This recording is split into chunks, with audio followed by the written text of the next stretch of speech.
I moved to Traverse City and joined Grace Episcopal Church shortly before COVID hit and did not get a chance to meet many people in person.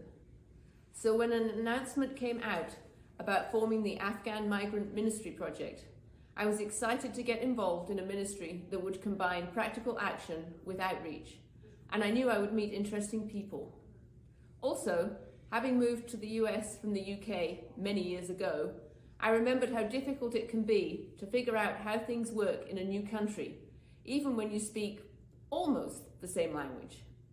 The challenges for a family from a culture as different from the US as that in Afghanistan, without the support of an employer or family, are exponentially more than those that I faced. Most of the Afghans that were evacuated in August of 2021 ended up on military bases, either in the US or other countries, before landing somewhere more permanent. Traverse City does not have a significant Muslim or Afghan population, and the winter weather can be challenging. It took a while, but before too long, we were contacted by a partner who knew of a family that was brave enough to consider the move here. Once their decision was made, things moved fast, and there was quite a scramble to find accommodation, a vehicle, and all of the household items needed for a family of 6. The generosity, in terms of both time and treasure, of everyone involved in the ministry, as well as Grace Church as a whole, was and remains incredible.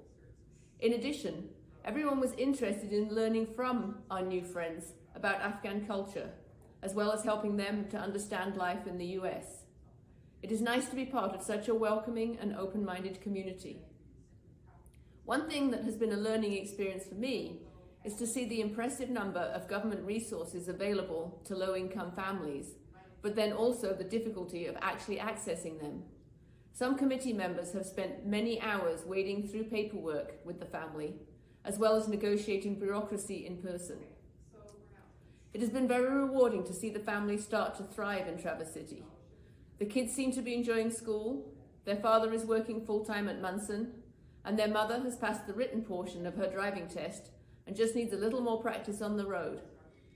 It is impossible to visit them without being offered tea and snacks. Hospitality is a central theme of Afghan culture.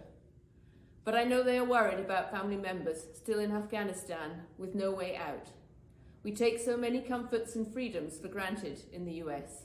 There are others in the world for whom simply surviving is a daily challenge. I think one of the best things about Episcopalians is that they generally prefer to show their commitment to God's word through acts of compassion and caring, rather than the application of litmus tests and dogma. I think this ministry has been an excellent example of that.